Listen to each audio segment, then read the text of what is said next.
sabes sobre China? ¿O qué te han contado sobre ese país? Seguramente te has tropezado con titulares que dicen que China es un país comunista, en el que no se respetan los derechos humanos, en donde supuestamente no hay libertad de expresión, en donde no se garantizan los derechos de las minorías étnicas y en donde incluso el gobierno ha utilizado la tecnología 5G para espiar a sus ciudadanos. Pero, ¿qué tan cierto o qué tan falsa es esa información?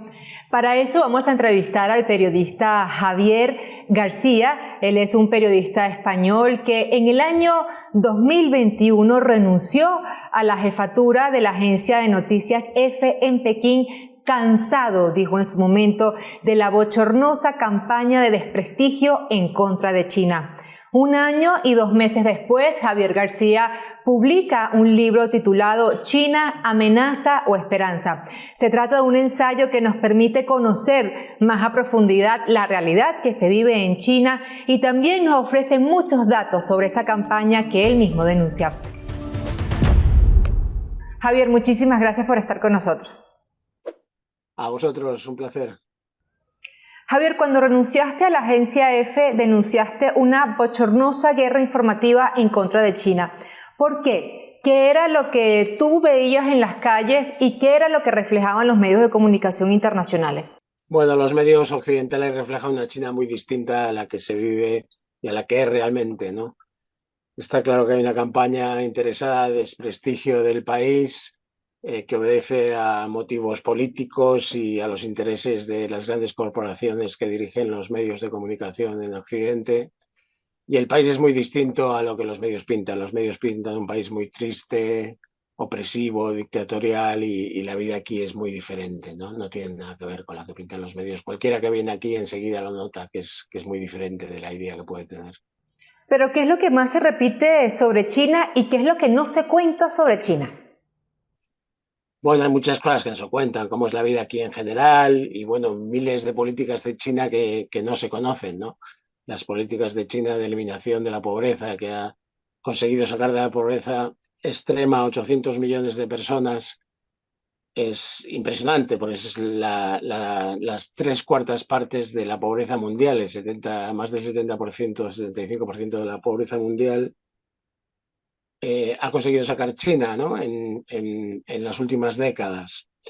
Y tampoco se habla del desarrollo ecológico verde de China, ¿no? Es impresionante cómo China ha cambiado su modelo de crecimiento basado en la cantidad y el crecimiento a toda costa, a un modelo mucho más centrado en el medio ambiente, en la ecología y en el desarrollo sostenible, ¿no? Eso en la última década el cambio ha sido radical, ¿no? Y también un sinfín de políticas, ¿no? Relacionadas con lo que ellos llaman la prosperidad común, que es el reparto de la riqueza entre todas las personas. No la igualdad exacta, pero sí una diferencia de riqueza mucho menos acentuada, ¿no? Javier, una de las matrices de opinión que más se repite en contra de China es la supuesta represión hacia la población y la falta de libertad de expresión. ¿Eso es así? No, no hay represión de la población y tampoco hay falta de libertad de expresión. No hay la libertad de expresión quizás como la entendemos en Occidente, ¿no? Y es cierto que no se puede decir cualquier cosa, o sea, no se pueden, digamos, atentar contra los fundamentos del sistema, ¿no? Pero todo lo demás se puede decir y la gente habla sin ningún problema y hay medios críticos también con el sistema y con la política china. Pero en general digamos que hay unidad, porque para los chinos la unidad es muy importante y sienten que van todos en el mismo barco y remando todos juntos simplemente para avanzar y tener más prosperidad y vivir mejor, ¿no? Que es lo que ha conseguido China en los últimos 30 años. El cambio ha sido impresionante, ¿no? Ha pasado de ser uno de los países más pobres del mundo a ser la segunda potencia económica mundial ahora mismo y cerca de adelantar a Estados Unidos y ser la primera. Ese es un tema bastante interesante. ¿Qué piensa la población sobre su gobierno? ¿Los chinos están contentos? ¿Apoyan a su gobierno? ¿Qué dicen? ¿Qué ves tú en las calles? Sí, la mayoría de los chinos apoyan su gobierno y están contentos con todos los cambios que ha habido y con las políticas de su gobierno. De hecho, el gobierno toma mucho el pulso de la población, ¿no? Y los ciudadanos también pueden participar en la elaboración de las leyes cada vez que se debate una ley nueva. Ellos pueden participar a través de Internet, expresar sus opiniones. En ese sentido hay mucha conexión entre el gobierno y el pueblo y mucho feedback, ¿no? Mucha recirculación de opiniones y contenidos para hacer las leyes. El gobierno está muy pendiente de lo que piensa la gente, ¿no? Lo vimos cuando acabó la política de cero COVID, ¿no? Después de unas protestas que el gobierno parece ser que las entendió y adelantó el fin que tenía previsto la cero COVID, ¿no? En general mucho feedback entre unos y otros, ¿no? Hay una acusación recurrente a China y es la supuesta represión a las minorías étnicas, precisamente a la etnia uigur. ¿Qué es lo que pasaba en esa zona, Javier? Cuéntanos, tú has estado allá. ¿Qué pasaba en esa zona? ¿Qué hizo el gobierno? ¿Qué medidas tomó? Es cierto que hay centros de internamiento. ¿Qué es lo que pasa allá? No, bueno, en esa zona lo que hubo fue atentados terroristas bastante graves, ¿no? Más de 1000 personas murieron desde el 2006 en adelante, sobre todo en el 2013, fueron años muy duros de terrorismo y el gobierno chino adoptó medidas drásticas, digamos, para combatir el terrorismo en esa región, ¿no? Pero no reprimió, digamos, a las minorías étnicas. De hecho, China no las reprime. En China las minorías étnicas tienen incluso más privilegios que los propios Han, que son la etnia mayoritaria, ¿no? Pueden tener más hijos o podían antes tener más hijos cuando solo se podía tener un hijo en China, ellos podían tener dos, tienen más preferencia de acceso a las universidades, tienen muchas ventajas precisamente por pertenecer a una minoría étnica. Y en Xinjiang lo que pasó fue que el gobierno chino combatió el terrorismo, hizo esos centros, ellos le llaman de reeducación, para la gente más que tenía más riesgo de caer en el islamismo radical, pudiera formarse y encontrar otro tipo de trabajo. Y bueno, lo que quizás no está claro es cómo se elegía a la gente para entrar en esos centros. Y puede ser que ahí, a la hora de entrar en esos centros, hubiera alguna vulneración de algún derecho, considerando a lo mejor a gente islamista, gente que era simplemente profundamente religiosa, ¿no? Ahí sí que pudo haber alguna vulneración, pero en absoluto se trata de un genocidio. Esos centros no eran prisiones, eran centros de educación realmente, y la gente, en teoría, según el gobierno chino, por lo menos podían entrar y salir cuando quisieran. Y la situación ahora, esos centros se han cerrado en el 2019, ya hace 4 años, y la gente en Xinjiang vive muy bien, es una región muy desarrollada ahora mismo, y la cultura y la lengua de la minoría uigur se respeta perfectamente. Hay un dato en tu libro que me generó mucha curiosidad, que no lo sabía, era que poco antes de dejar el gobierno, Donald Trump, su entonces jefe de la diplomacia, Mike Pompeo, quitó de la lista de terroristas a este grupo armado que cometía estos atentados en esta región de China, en Xinjiang. ¿Por qué lo hizo? ¿Cómo se entendió? ¿Qué crees tú que pasaba ahí? Bueno, pues que precisamente como eran los terroristas que atentaban en China, los americanos de repente decidieron que no eran terroristas, ¿no? Y que había que sacarlos de la lista de grupos terroristas cuando seguían cometiendo atentados, ¿no? No solo en China, sino también en Europa y en Turquía y en otras partes de Oriente Medio. Pues Pompeo dejó de considerar a los terroristas precisamente para que China no tuviera, digamos, justificación para su campaña antiterrorista en Xinjiang y pudieran acusarle de políticas muy duras y muy radicales y eso, de desprestigiar a China, ¿no? Pero no tenía ningún sentido sacar esa organización de la lista de organizaciones terroristas. De hecho, la ONU y la Unión Europea lo siguieron considerando terrorista al ETIM, ¿no? Incluso la alta comisionada, la ex alta comisionada de Derechos Humanos para la ONU, Michelle Bachelet, llegó a esa zona para ver qué era lo que sucedía. ¿Qué fue lo que dijo Michelle Bachelet poco después de conocer in situ la situación? ¿Y qué fue lo que se reflejó posteriormente en el informe que sacó el alto comisionado de la ONU para los Derechos Humanos? Sí, Bachelet estuvo aquí de viaje y precisamente después del viaje dio una rueda de prensa. En ningún momento habló de que había encontrado ninguna situación de vulneración de derechos. Bachelet estuvo en los centros, también se entrevistó con mucha gente en la región, incluso dijo que esas reuniones las había organizado ella misma, no fueron los chinos los que las organizaron. y no dijo en ningún momento que hubiera vulneraciones de los derechos humanos en la región, ¿no? Lo curioso es que después, y justo una hora antes de que Bachelet terminara su mandato, su oficina sacó un informe que no se sabe quién lo hizo porque no está firmado, no aparece ni cita para nada el nombre de la responsable de la oficina de Bachelet, cosa que se solía hacer con todos los informes de la oficina.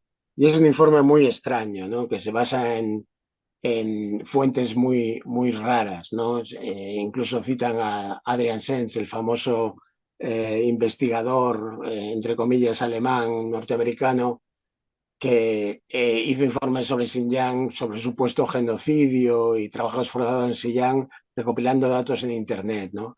Ese informe de Naciones Unidas tiene fuentes muy poco fiables y sin embargo no citan otras opiniones como la de los países árabes que visitaron Xinjiang, varias delegaciones de los países árabes y que en ningún momento han dicho que había ningún problema en la región.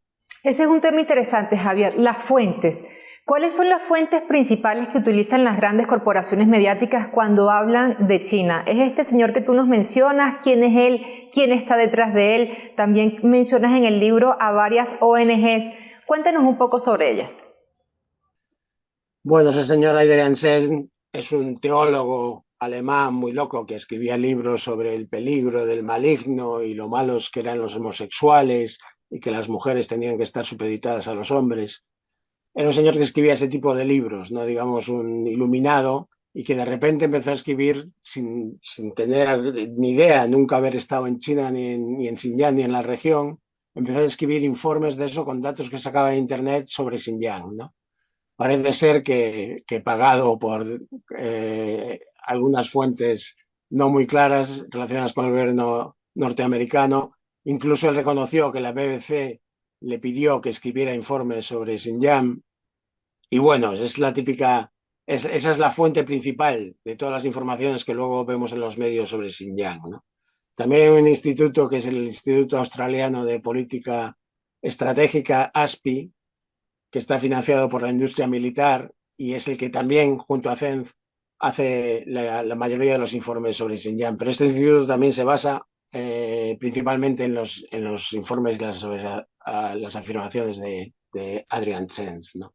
Son gente muy poco creíble y lo sorprendente es que los medios, sin ningún tipo de verificación, le dan crédito y le dan pábulo a estos informes, eso, sin verificarlos. Y no solo los medios, sino los gobiernos incluso occidentales, porque las sanciones que aprobó la Unión Europea, las primeras que aprueba desde Tiananmen a China, poco después de las que aprobó Estados Unidos, se basaban en los informes precisamente de este señor y del Instituto Australiano del que hablo, ¿no? Precisamente las relaciones entre China y la Unión Europea parecen tensarse. La presidenta de la Comisión Europea es la que tiene el tono más hostil hacia China. La ha amenazado con tomar acciones si China llegara a entregar armamento a Rusia o si responde militarmente a Taiwán. Sin embargo, hemos escuchado hace pocos días al presidente de Francia y del Consejo Europeo quienes decían que sí, que había que deslindarse un poco de Estados Unidos, decía Macron, para no quedar atrapados en crisis que no son suyas, hablando de una posible confrontación entre China, Taiwán, que vincularía también a Estados Unidos. ¿Tú cómo ves la situación? Sí, parece que sí que hay divisiones en Europa, ¿no? Y son interesantes, porque está claro que Europa no puede seguir a Estados Unidos, ¿no? La ha seguido ciegamente en la guerra de Ucrania, lo que ha sido muy triste, el seguimiento de Europa de Estados Unidos, incluso en contra de sus propios intereses. Y ahora Estados Unidos pretende que la siga también en su guerra, entre comillas, que por ahora es fría, pero que tiene todos los visos de que Estados Unidos la quiere convertir en caliente contra China, ¿no? Y Europa no puede seguir a Estados Unidos en eso. Europa tiene unos intereses estratégicos muy diferentes, tiene un montón de intereses económicos en China. China es fundamental para Europa. Las exportaciones chinas, digamos, son la base de la economía europea, ¿no? Y luego las empresas europeas, las automovilísticas alemanas en China venden miles, no millones de automóviles en China, sin el mercado chino probablemente se hundiría en todas las grandes empresas automovilísticas alemanas y muchas otras. O sea, para Europa la relación con China es muy diferente y no puede seguir, como bien decía Macron, eh, eh, los pasos de Estados Unidos sin ningún tipo de matiz, ¿no? Parece que Ursula von der Leyen no tiene esa opinión, pero Ursula von der Leyen es la presidenta de la Comisión únicamente, no la ha elegido nadie y está por ver si el resto de países de la Unión Europea comparten su opinión o comparten la de Macron en ese sentido, ¿no? Ya ha dicho el presidente del Consejo Europeo que muchos comparten la posición de Macron, ¿no? El problema es que no se atreven a decirla, a lo mejor, ¿no? Porque la presión de Estados Unidos es muy fuerte, ¿no? Hemos visto el Sí. caso de Huawei y de otras empresas chinas que han Ujú. perdido también sus negocios y sus redes de 5G en muchos países europeos por la presión de Estados Unidos. Sí, hablando de ese tema, precisamente tú mencionas en tu libro que Estados Unidos ha desplegado contra China una guerra tecnológica, una guerra comercial, sanitaria, diplomática, política. ¿Por qué? Y sí, precisamente de Huawei, ¿por qué generó tanto revuelo en Europa esta tecnología del 5G de Huawei? Porque recuerdo que un alto funcionario de Estados Unidos llegó a Europa a hacer un lobby para que no permitieran que China ofreciera la tecnología 5G en Europa. Sí, sí, hubo presiones muy fuertes, ¿no? También creo que salió, una vez se filtró una conversación con un embajador portugués en el que la presión era poco menos que avergonzante, ¿no? Que le ejercían para que no negociara con Huawei, ¿no? Está claro que el tema de Huawei es una empresa tecnológica china que, dedicando un montón de esfuerzo y dinero a la investigación, ha conseguido ponerse por delante en muchos terrenos sobre el resto de empresas mundiales, ¿no? Tecnológicas, como en el caso de las redes 5G, ¿no? El avance de 5G en las redes 5G de Huawei está años por delante. Hay gente que calcula que está 3 años o 5 años por delante de sus principales competidores occidentales y mundiales, ¿no? Y eso Estados Unidos no lo podía permitir, no podía permitir que una empresa china eh, tuviera esa capacidad para implantar sus redes y hacer negocio con muchos países europeos y con todo el mundo, ¿no? Y entonces, pues, digamos, creó ese bulo de que Huawei puede espiar a través de las redes. O todo eso. Todas las empresas tecnológicas pueden espiar a través de las redes y lo hace Google y lo hacen miles de empresas tecnológicas sin ningún control en Occidente, ¿no? Y Huawei no tiene por qué ser una que espíe más ni menos, ¿no? Pero no tiene ningún sentido acusarla de espiar cuando está construyendo las infraestructuras 5G de muchos países que las necesitan, ¿no? Ujú. Y bueno, la presión ha sido muy fuerte y Huawei ha pasado una etapa y está pasando todavía una etapa dura, pero aún así sigue invirtiendo muchísimo en investigación. Este año ha aumentado todavía más, ha hecho un récord de gasto en investigación, el 25% de sus ingresos los dedica a investigar y con eso está superando esta crisis y consigue sobrevivir.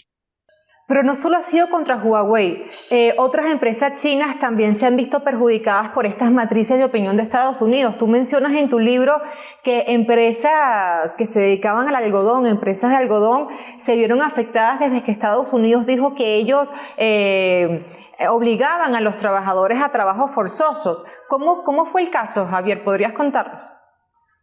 Sí, bueno, eso es otro de los informes de este Adrian Zenz, el teólogo este alemán famoso, que también habló de trabajos forzados en Xinjiang. Y ese fue un informe claramente muy interesado, porque a Estados Unidos no le interesaba que Xinjiang, que aparte de producir algodón, es uno de los mayores, si no el mayor productor de placas fotovoltaicas para la energía solar, produce muchísimas placas fotovoltaicas y estaba comiendo el mercado a todas las empresas estadounidenses en ese sector. Y entonces le interesaba que, digamos, intoxicar con ese tipo de informes de trabajos forzados para desprestigiar a Xinjiang, a China, e impedir que se pudiera comerciar con sus empresas fotovoltaicas también, no solo el algodón. Y sí, el boicot de Estados Unidos ha afectado a muchas empresas de algodón y también fotovoltaicas de China, ¿no? Hay un tema que es obligatorio tocar, que apenas mencionamos, que es el de Taiwán. Uno revisa la prensa en estos días y los titulares son: China amenaza a Taiwán, China asedia a Taiwán, y presentan a Taiwán como una pobre isla que sufre el asedio del gigante asiático. ¿Qué es lo que pasa en ese territorio? Danos un poco el contexto histórico y por qué ahora la tensión. ¿Y qué papel evidentemente está jugando Estados Unidos? Bueno, Taiwán es, digamos, la rémora que le queda a China de todo el llamado siglo de humillación que vivió bajo el dominio occidental, ¿no?, y japonés. China recuperó de ese siglo de humillación en el que vivió colonizada, pues ha recuperado Hong Kong, ha recuperado Macao, y Taiwán es la rémora que le queda de esa época, ¿no? Taiwán fue la isla donde los nacionalistas del Kuomintang, que luchaban contra los comunistas en la Guerra Civil China, se refugiaron cuando perdieron la guerra, se hicieron fuertes allí, y con el apoyo de Estados Unidos, que envió sus portaaviones al estrecho de Taiwán, el estrecho de Formosa, pues defendió a ese reducto de tropas del Kuomintang, nacionalistas, que se refugiaron en Taiwán, y entonces los comunistas no pudieron recuperar Taiwán, ¿no? Y desde entonces, desde 1949, Taiwán primero vivió una dictadura muy larga de 40 años, de Chiang Kai-shek, que era el líder del Kuomintang, y luego poco a poco se fue transformando en lo que ahora llaman democracia, ¿no? Pero Taiwán, todos los chinos, da igual de la ideología que sea, no sé, si en China en vez del comunismo hubiera un gobierno de derechas o incluso una dictadura de derechas, sería igual de codiciosa sobre Taiwán, porque todos los chinos consideran que Taiwán es parte de China, ¿no? Y nadie está dispuesto a ceder en eso, ¿no? Y cualquier político chino que cediera con Taiwán sería inmediatamente rechazado por la población china, ¿no? Uh-huh. Y entonces la cuestión es que Estados Unidos sabe eso. Estados Unidos reconoció que China, el principio de una sola China, ¿no?, cuando estableció relaciones diplomáticas con China, pero juega con la carta de Taiwán todo el rato, y a pesar de que reconoce que solo existe una China, que es la que tiene el gobierno en Pekín, pues arma a Taiwán, tiene muchas relaciones con la isla, y bueno, intenta siempre tensionar el ambiente. Se habla de que China amenaza o no sé qué, pero China no amenaza nada ni tiene intención de invadir Taiwán, ¿no? China lo que quiere es mantener el status quo, irse ganando poco a poco a la isla, ¿no?, a la población de la isla.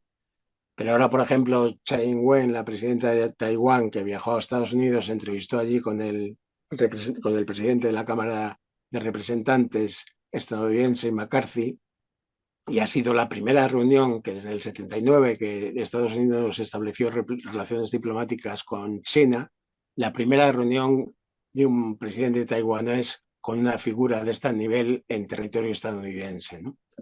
Y eso, pues claro, ellos saben que eso enfada mucho a China, ¿no? Y es lo que pretende, enfadar a China y provocar su reacción, ¿no? China, digamos, ha reaccionado mostrando que no está conforme con eso, y entonces pues hace ejercicios militares en Taiwán, pero reacciona comedidamente hasta ahora, ¿no? Estados Unidos seguirá intentando tensionar la situación porque es la baza que le queda para presionar a China, ¿no? Y ese es el peligro que tenemos, el de Taiwán.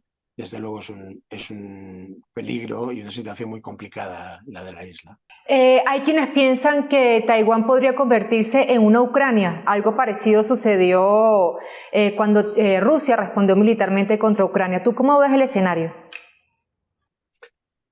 Bueno, tiene algún punto de comparación en el sentido de que Estados Unidos presiona con eso, igual que presiona a Rusia con la llegada de la OTAN hasta sus fronteras, ¿no?, en Ucrania. Pues puede presionar a China con Taiwán en ese sentido, pero son casos muy diferentes, ¿no? Porque Ucrania es un país independiente, reconocido por todo el mundo, y Taiwán es un país que, vamos, no es un país, solo lo reconocen como país ahora mismo 13 pequeños países del Caribe, 2 latinoamericanos y el Vaticano, ¿no? El resto, todos de los países del mundo, 178 países, reconocen que China, la República Popular China, es el único gobierno legítimo de China, incluye a Taiwán, ¿no? Y la ONU también lo reconoce. Mientras unos países se alejan o tensan la relación con China, hay otros que se acercan. como varios de América Latina, como Honduras, Nicaragua, pero también Rusia, Irán, la India, y recientemente China logró algo que pocos creían posible, que era un acercamiento entre Irán y Arabia Saudí para poner fin a la guerra de Yemen, y también ha puesto sobre la mesa una propuesta de paz para Ucrania. ¿Cómo evalúas tú el papel que está jugando China en el mundo? Bueno, realmente el acuerdo en Oriente Medio ha sido algo histórico, ¿no? Y que puede cambiar y está cambiando ya todo el mapa político de Oriente Medio, ¿no? Está a punto de acabar con la guerra de Yemen, puede también contribuir significativamente a acabar con la guerra de Siria y a mejorar la situación en Líbano y en otros países de Oriente Medio, ¿no? Es un acuerdo que ha trastocado totalmente el juego de fuerzas y la situación en Oriente Medio y puede de verdad contribuir a que tengamos de una vez un Oriente Medio diferente, ¿no? Que no sea siempre el escenario de todas las guerras que alienta a Estados Unidos, ¿no? Y en ese sentido es muy, muy positivo es lo que ha conseguido China ahí. China puede hacerlo porque no está enemistado con ningún país en ese sentido, tiene relaciones con todos. No le pasa como a Estados Unidos, que por su enemistad con Irán, por ejemplo, sería imposible que alcanzara un acuerdo así, y con otros países. Estados Unidos toma partido, siempre toma parte por un país determinado, con lo cual es imposible que actúe de mediador en ningún conflicto. China no. China mantiene relaciones comerciales buenas con todos y no toma partido por ninguno, con lo cual puede ejercer muy bien ese papel de mediador y demuestra que en un mundo multipolar, donde no dependamos solo de una potencia, puede ser muy distinto. Pueden ser muy distintas las relaciones entre los países, las relaciones internacionales, ¿no? Y la situación, por ejemplo, en Oriente Medio. Oriente Medio es un buen espejo de lo que podría pasar en un mundo multipolar, ¿no? Donde la gente se guíe por los intereses comunes, los beneficios comunes, el famoso win-win, beneficio de los chinos en las relaciones, ¿no? Las relaciones comerciales, culturales, de todo tipo, en el que unos países se beneficien de relacionarse con otros y no tenga que haber ganadores y perdedores, como parece que estamos acostumbrados desde hace mucho tiempo. En las relaciones internacionales siempre tiene que haber unos que ganen y otros que pierden. No tiene por qué ser así. Los países podrían convivir tranquilamente en paz. Pero estamos desafortunadamente muy mal acostumbrados a un mundo dominado por una sola potencia en la que siempre o estás conmigo o si no eres un perdedor y tenemos que acribillarte por todos lados, ¿no? Recientemente el presidente Lula da Silva visitó China y dijo que por qué tener que utilizar la moneda de Estados Unidos y no hacer el comercio con las monedas propias de los países. ¿Qué está provocando Estados Unidos con ese mundo unipolar que tú mencionas? Bueno, lo que decía Lula es desde luego muy interesante y es una evolución que estamos asistiendo ahora muy interesante y muy, muy rápida. Brasil y China ya han acordado comerciar en sus monedas respectivas, ¿no? Pagar su comercio en yuanes y en la moneda brasileña en reales. Y otros países, o sea, China también le ha comprado petróleo a los Emiratos pagando en yuanes. Con Rusia también se están haciendo muchas transacciones de ese tipo, entre Rusia e India, con la India también. Con Arabia Saudí está previsto también comprar el petróleo en yuanes. Digamos que la dominación del dólar del comercio internacional se está acabando, ¿no? Va a tardar tiempo, pero se está acabando. Y es una gran noticia para el mundo porque, desde luego, el dólar suponía una dependencia para un montón de países que luego tenían que pagar además sus deudas en dólares, ¿no? No solo pagar su comercio exterior, y de repente se quedaban sin dólares y no tenían ni para pagar su comercio, o sea, ni para comprar cosas a otros países, ni para pagar sus deudas, ¿no? Y así que se quedaban endeudados durante años, ¿no? O incluso algunos de por vida. Y esto está cambiando ahora muy rápidamente y es una noticia muy, muy positiva.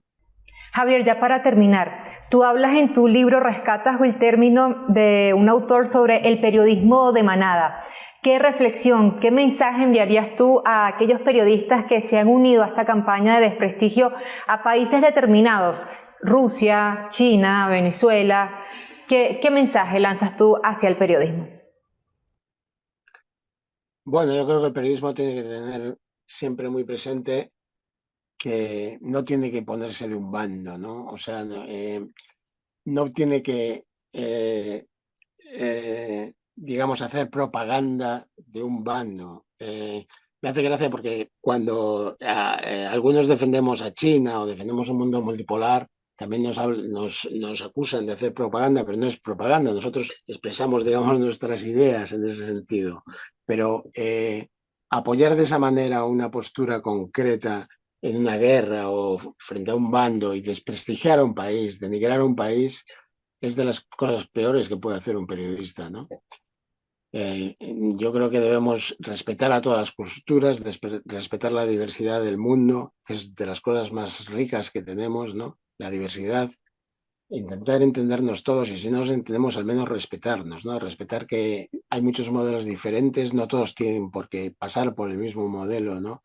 Que impone Occidente desde hace mucho tiempo y que eso, que todos podemos, cada uno con su modelo, convivir en paz y relacionarnos unos con otros sin ningún problema, pero respetando la diversidad, es la riqueza del mundo esa diversidad.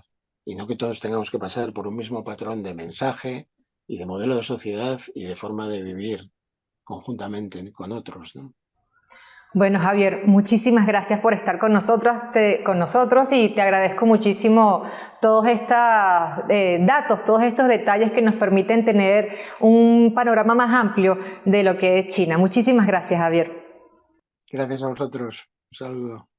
Muchísimas gracias también a todos ustedes por estar con nosotros. Será hasta una próxima oportunidad. Yo soy Karen Méndez y esto es Reportajes, Entrevistas y Crónicas.